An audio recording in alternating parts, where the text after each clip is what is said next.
Дедикру?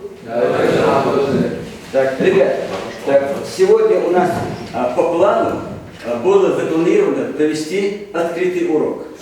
Это открытый урок в соответствии нашей программе. Значит, открытый урок – это смута в России в начале 17 века.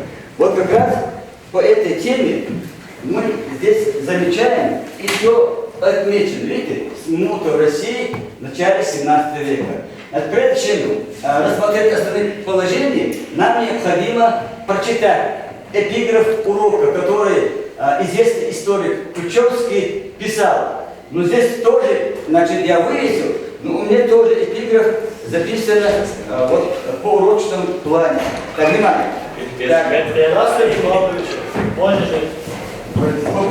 Так, я читаю эпиграф. Наше общество, кажется, шло путем, напоминающим наши проселочные дороги, чтобы ими пройти незначительное расстояние между двумя пунктами. Надобно, благодаря извилистому пути, сделать столько шагов, сколько при более прямой дороге потребовалось бы, чтобы пройти расстояние вдвое больше.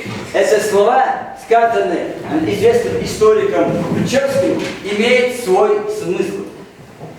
Как говорится, что человек в своей деятельности, он проходит определенный этап развития. Вот по этому этапу действительно он, значит, заканчивает свою жизнь, значит, дошедший до конечной точки, значит, расстояния. Идем дальше. Ребята, значит, сегодняшний урок у нас планируется следующим планом. Например, здесь у нас записан план урока. Первое – это вводное слово преподавателя. Значит, это мое слово.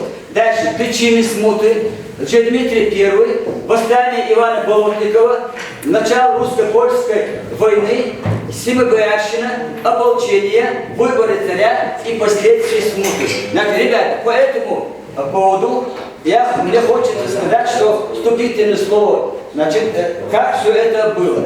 Само понятие, давайте сейчас выясним, ребята, что собой представляет речь, что такое смута. Значит, смута, это просто разговорной речи, можно сколько угодно говорить. Значит, чисто мы сейчас определимся определением, а потом попробуем рассмотреть в другой форме. Значит, смутное время или смута, период истории России с 1598 по 1613 год, одни говорят 1618 годы, это разные версии. Дальше. Существуют другие версии, периодизации, доводящие хронологию смуты до 1618 года.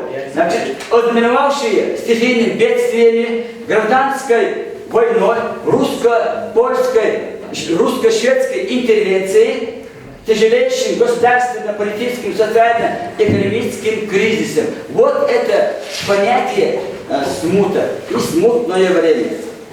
Ребят, давайте сейчас отметим, прежде чем, значит, кого-то опросить, значит, мы попробуем провести начальный урок, значит, в форме фронтального опроса. Фронтальный. Одного спрашиваю, второго, третьего и так далее. А после, когда будет необходимость, да, буду вызывать доске и заодно использую эту настенную карту, использую нашу доску, использую вот эти у нас, значит, аппликации, мы будем дальше говорить. Давайте сейчас отметим. Прежде чем рассмотреть вопрос, касающийся причины смуты, ребята, причины смуты, но этому еще не доходя, есть такое понятие предыстория. Предыстория. Что такое предыстория? Начало этого этапа есть, что побудило, что в 17 веке, конец 16, начале 17 века, что в русском государстве происходило вот такое положение. Значит, мы должны для себя отметить, что в конце этого, значит, века, в конце века 16-го, в начале 17 века, 17 века, что действительно происходили много событий в русском государстве. Ливонская война проходила, Ливония. Значит, война, значит, воевала русским государством. Значит, и в этой войне потери были русской стороны значительные. Так, дальше. Происходили голодные годы, голод. Дальше, нищета. И кроме этого, в то время, значит, высшие слои населения, феодалы и другие бояре, они в основном усиливали гнет крестьян. Крестьянин, это вы знаете, это тот человек, который занимается земледелием. И действительно были бесправные люди, холопы, смерды, значит, соответственным образом, ремесленники, вот, тяжелое положение, учат этих. И все это побудило, значит, это время, когда в основном заканчивается династия Рюриковичей. Правильно? Рюрик считается первым русским князем, но хотя он считается и варягом, но все-таки с Рюрика начинается правление, значит, в русском государстве. А потом соответствующим образом Олег и дальше Игорь, Ольга и так далее. Значит, получается, что вот эти события тоже, значит, подрывали устои русского государства. Вот это все, значит, происходило, значит, на глазах простого народа. И вот эти, например, крестьяне хотели освободиться от крепостного права. Крепостное право – это когда человек, он бесправный. Да. Когда он бесправный, значит, хотя у крестьянина имеются земельные наделы, но все-таки он, во-первых, обрабатывает свою землю, свои земли они обрабатывают крестьяне. Кроме этого, они трудятся, совершая барщину на земле своего хозяина, помещика. Значит, помещики в русском государстве, российском государстве были, а за границей европейской части были. Они были, их называли феодалами. Но эти богатеи, богатые люди, которые имели своих, значит, имениях, значит, своих усадьбах, на территориях трудящихся подневольный труд простых людей. Кроме этого, мы должны для себя отметить, что сейчас у нас перед нами встает вопрос. Каковы были причины начала смуты или смутного времени в России? Мы сказали, конец 16-го, начале 17 века все это происходило. Так, вопрос, значит, группе, например, ну, класс, можно сказать, класс это общеобразовательная средняя школа, а вот вы являетесь студенты, поэтому на меня не обижайтесь, что в любых сферах вы являетесь учащимися. Хотя и студенты, значит, мы должны для себя отметить. Давайте определимся, каковы были причины начала смуты в конце 16-го, начале 17 века. Вопрос класса. Пожалуйста. Значит, пока ты не ответил, ну ты давай, значит, заодно мы сделаем вот так. Те, которые будут отвечать, сразу я, значит, отмечу и пометку сделаю. Как положительно или отрицательно ответивший, чтобы к концу урока выставить вам соответствующие по пятибалльной системе, значит, нормальный балл. Так, это у нас? Пожалуйста. Причины смутного времени, первое пересечение династии Рюриковичей, второе борьба между боярами царской власти, третье тяжелое экономическое положение в государстве, четвертое глубокий социальный расклад в стране и последствия ополчения. Хорошо. Значит, пока ты здесь, значит, посмотрим здесь у нас будет причины смуты. Так, здесь у нас записано хозяйственная разруха. Сказали, да? Да. Династийский кризис, пресечение ты сказал. Дальше. Борьба боярских группировок, ты сказал? Да. Сказал, хорошо. Борьба крестьянства против языкопрещения, это ты тоже сказал. Еще плюс один добавил. Так, хорошо. Скажите, пожалуйста, вот как вы думаете, и остальные, значит, не только ему касается, значит, вот это причины начала смуты в русском государстве еще было еще какой повод был еще? Начало этой диспуты. Еще какой-то повод был. Можно сказать, значительный считается и главный повод. Потому что я вначале сказал, значит, что еще кроме этого Рюрик, он был варягом, но тоже считали русичем, но все-таки он является варягом. Значит, с братьями они пришли по зову новгородцев и управляли и так далее. Династия Рюриковича, это в конце 16 начале 17 века уже пресекается. Правильно? То есть я вам сказал, пресекается, понятно. Это династический. Значит, получается, что вот это основные причины, которые побуждали и совершившие вот такое несчастье русскими, другими сопредельным рядом проживающими народами. Значит, кроме этого, обратите внимание, вот, например, на карту смотрим заодно. Вот, например, мы видим территория русского государства. Это, видите, соответственным образом. А вот здесь, в русское государство, в состав русского государства, входили еще другие малые народы. Вот видите? Значит, здесь мы видим марийцы, чуваши, мордва, ну татары побольше. Значит, здесь удмурты. Видите, получается, что они тоже в это время пострадали. Да, пострадали, конечно, от существующих власти пострадали, от других общественных, политических катаклизмов пострадали. Катаклизм, когда в основном над народом, значит, бывает горе. И во время извержения, во время там наводнения, во время землетрясения, значит, и еще эпидемии разных болезней и так далее и тому подобное. Значит, да, рекламировать можно. Так, вот таким образом.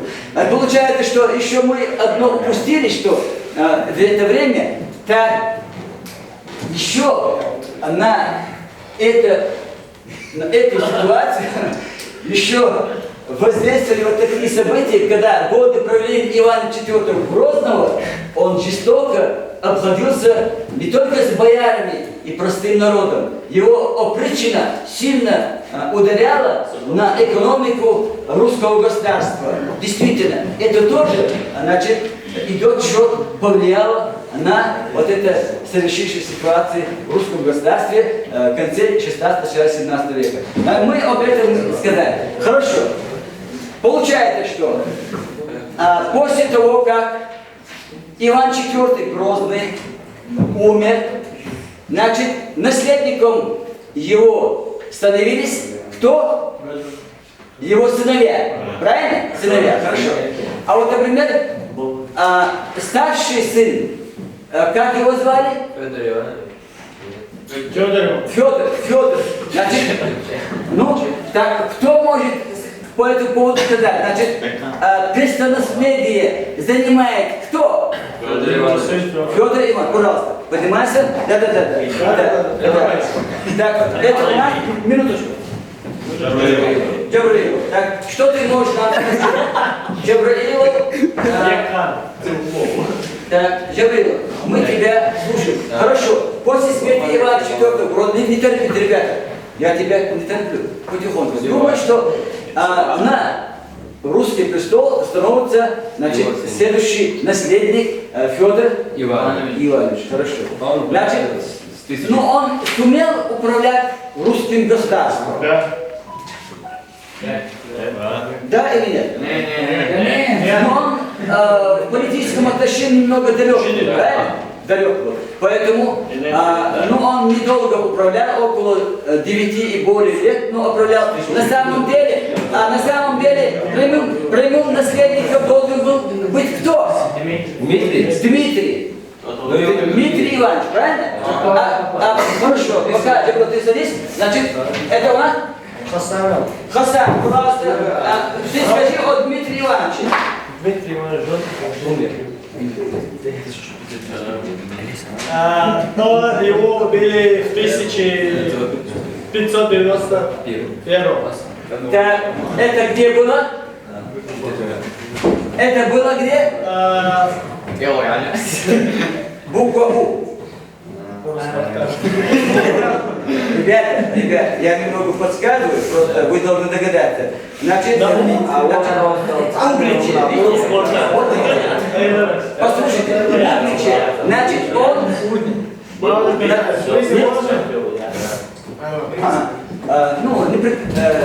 Обстоятельства, по какой причине мы не знаем, что будто бы какую-то игру они затеяли или там записано, но он оказался мертвым, правильно? Значит, он погиб, хорошо.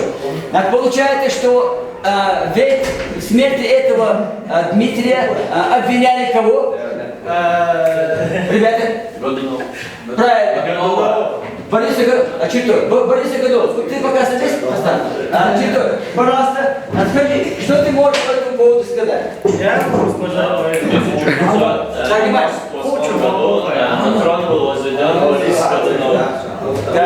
Значит, на русский престол, значит, возвели Бориса Годунова. Хорошо. Так, а как ты думаешь, в чем его обвиняли? Убийстве. Убийстве Дмитрия Ивановича, правильно? А почему обвиняли? Нет. Почему обвиняли? На свою голову, да? на свою голову. Хорошо.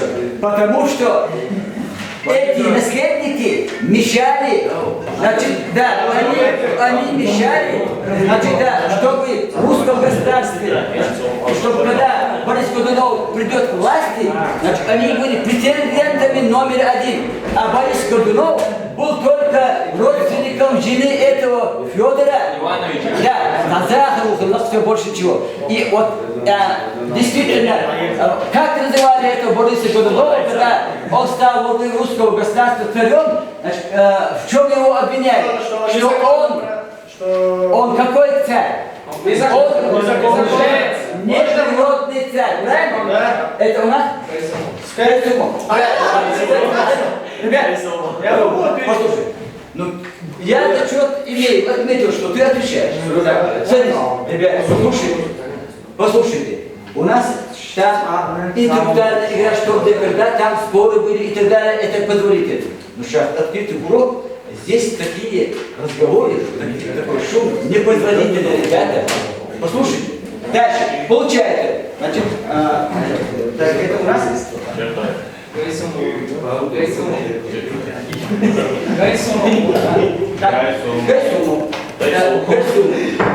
Да, внимание. Давай, дополни, что ты можешь. Внимание. Ребята, всех буду спрашивать. Всех. Так, что ты еще дополнишь? Хорошо. Так, внимание. Когда я вам это раздавал, у вас попадается, например, как Борис Годунов, он обращается, значит, народу и дает соответствующую клятву, что он действительно так, будет надежным русским царем, который будет защищать интересы простого народа. Видите, правление Бориса Годунова — это есть такое понятие Ятрана Алексея Толстого. Здесь я просто зачитаю, хотя вы по русской литературе должны были ознакомиться. Если знаете, это хорошо. Если не знаете, я вам напоминаю. Внимание, ребята. Так, здесь в драме царь Борис Годунов, значит, царь Борис так. Алексей Толстой так описывает венчание Бориса Годунова на царство. Он, это в стихотворной форме, здесь все записано. Не трогать никого. Хотели бы, чтобы омрачил я день венчания моего. День этот должен началом быть поры для царства новое. Светит Руси, как утро должен он. Светит Руси, как утро должен он. И возвещать ей времена иные и ряд благих безоблачных годов. Не страхом я, любовью хочу держать людей. Прослыть боится слабым, лишь тот, кто слаб, а я силен довольно, чтобы не бояться милостивым быть. Значит, видите, получается, что он сам довольный, самодовольный, действительно дал слово, но слово в свое время года правления не сдержал, потому что многие его не поддержали, он был очень умным, хитрым, деловым, хорошим политиком, но народ его прозвал, значит, неприродный царь. Неприродный. Ну, как вы понимаете, в кавычках неприродный. Это он стал во главе русского государства, ребята, не по наследству. Не по наследству. Идем дальше. Давайте сейчас, ребята, отметим следующее. Так, что именно? Так, нам необходимо отметить другое. Ну вот, Борис Годунов стал во главе государства. Значит, ситуация в русском государстве изменилась? Нет, не изменилась. Наоборот, ухудшается, и все ухудшается. Так, внимание, так сделаем вот так. Пока мы здесь сидим, я вижу, что некоторые, они так неактивные, просто они выжидают чего-то. Вот я сейчас вам нескольким студентам раздам вот эти индивидуальные листки. Что вы делаете? Вот сюда пишите фамилия, имя, точка, так и очень надо. Пишите группу. И вот на эти вопросы вот здесь отвечаете. Поняли? Так. Вот один тебе. Дальше. Один нам, дай, пожалуйста. Вот следующий тебе. Так. Минуточку. Так. Потом подробно будет. Все, достаточно. Все. Так, ребята, через 15 минут я засекаю время, вы мне передаете. Итак, дальше идем. Хорошо. Так, внимание. В это время, будто бы что Дмитрий, он не погиб, он не умер. Есть слухи были. Дальнейшее что было? Это у нас, это фамилия? Дудаев. Дудаев? Дудаев или Дудаев, мы тебя слушаем. Сначала сложно сказать, что законный царевич жил, поэтому правление Годунова было незаконно. Смотрели время с 1500 до 1613 ознаковало как стихийное бедствие. Хорошо. Получается, что уже садись, достаточно. Значит, давайте шаг отметим. И в это время уже народные, они массы услышали, и они хотели, что? Народные массы хотели, что? Если Дмитрий Иванович жив, чтобы его вернули престолонаследию, правильно? Вернули, чтобы он стал, значит, царем русского государства, потому что он является прямым наследником. И в это время с Борисом Годуновым что случилось? Умер. Бориса Годунова в основном, значит, он внезапно умирает. Хорошо. После смерти Бориса Годунова, значит, в русском государстве появился кто? Хорошо. Дмитрий. Это по счету первый. Значит, откуда он возвращается? Из Литвы. Из Литовска. Так это у нас? Шарипов, мы тебя слушаем. Так, скажи о Дмитрий Первый. Так, Шарипов здесь у нас такой. Александр свой сначала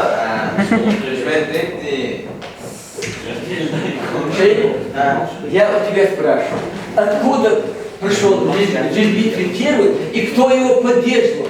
И почему он появился на территории русского государства? Я у тебя спрашиваю. Всесторонне, чтобы ты мог догадаться. Одно не знаешь, второе, наверное, узнаешь, второе не знаешь, третье, наверное, узнаешь. Поэтому я тебе веду Пушкин. Место своего отца. Дмитрий? Да. Дмитрий, понятно. Впереди там Ж. Значит, вот, смотри, Дмитрий. Он же Дмитрий был. Да, действительно, он Дмитрий был, он не Дмитрий был. Но на самом деле это Дмитрий Первый, который появился. Его настоящая фамилия, имя, как он назывался? Дмитрий Иванович. Болотин. Не, это... Вот смотрите, вот здесь...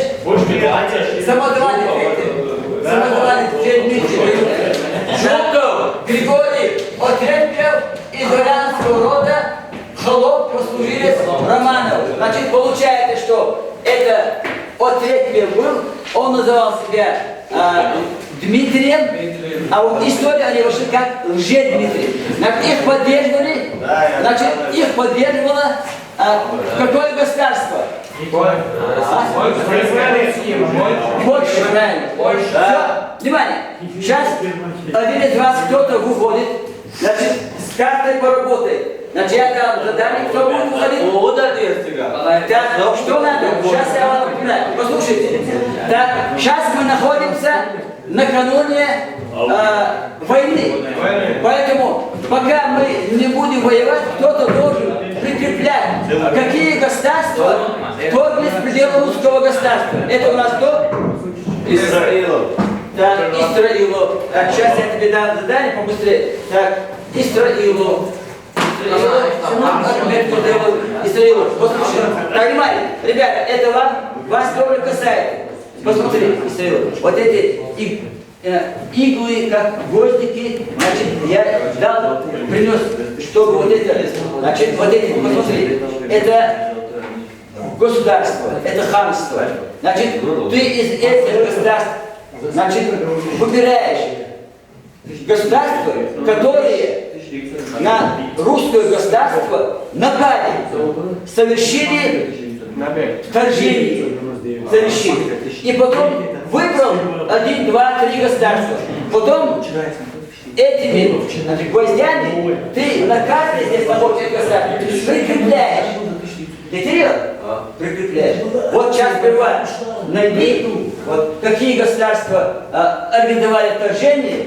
Так, вот эти иглы, гвозди, можно сказать, это вот, да, если, ребята, вы дальше слушайте, бери и прикрепляйся. Значит, возьмешь, значит, находишь государство, прикрепляешь, потом садишься, а после этого мы проверяем, когда будем воевать. Так что? Так, дальше. Я сказал, значит, ну что дальше? Давайте сейчас годы Лже-Дмитрия. Что ты можешь сообщить нам? Лже-Дмитрий, первый бит. Так, появился в Литовском Так, послушай, я тебе объясню. Ты вот выбери, прикрепи вот это на этой карте государства. Потом мы проверим, хорошо? Потом концерт. Потом концерт. Не надо, все нормально. Так, сейчас. Мы сейчас слушаем кого? Так, ребята, если что-то я от вас не слышу, помощь, подсказки, значит, проблемы. Так, это хорошо. Так. Пожалуйста. Дмитрий явился литовскому князю Вятому Вишневскому о своем царском происхождении. Вошел в тесные отношения с польским королем Сигмундом III. Так, они хотели, чтобы вот этого Лже-Дмитрия первого, значит, поставить во главе русского государства, и чтобы он давал им обещание, как отторгнуть территорию русского государства, во-первых. Во-вторых, если он окажется во главе русского государства, что заставит русских, что приняли какую религию? Католическую. Православные они уже приняли католическую. Правильно. Так, я отметку сделаю. Садись, хорошо. Так, дальше. Ну хорошо. Как поступили с Лже-Дмитрием Первым? Так он дальше мог управлять? Нет, в 1604 году Это у нас?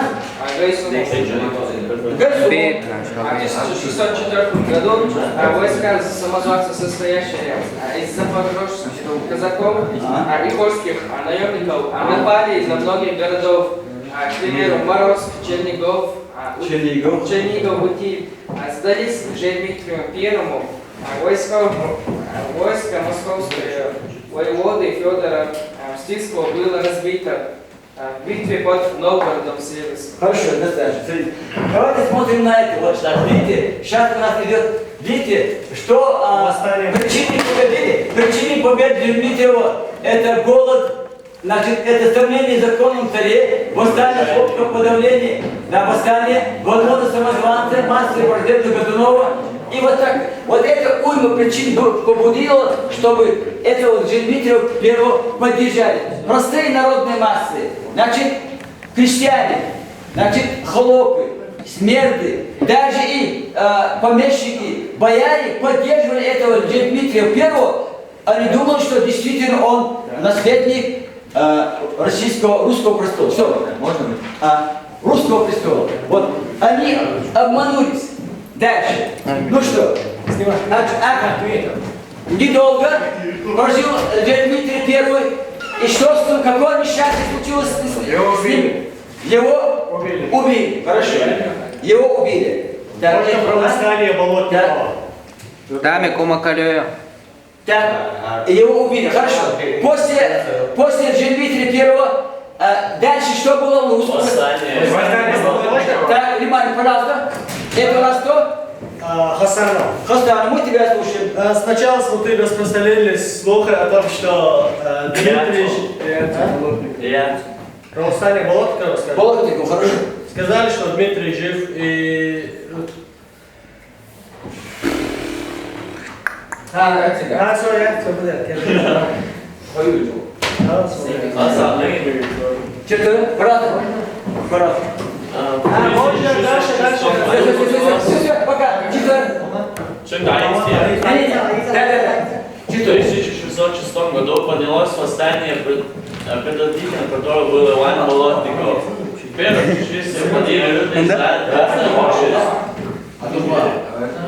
крестьяне, холопы, мелкие и сильные феодалы. В битве под Москвой они потерпели поражение. В итоге Болотников был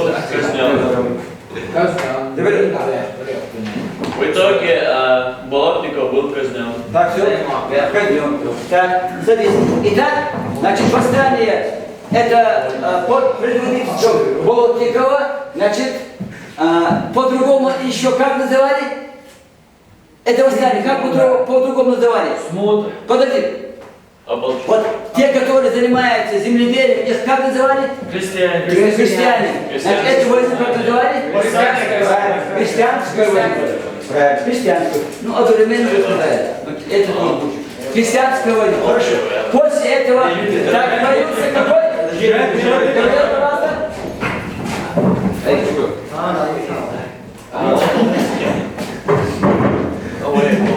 Что ты можешь сказать о Дмитрии II? Летом 1600 года появился новый самозванец, учитель историка Дмитрий II или Тушинский вор. Вот. Его лагерь был под Москвой в Пушкине.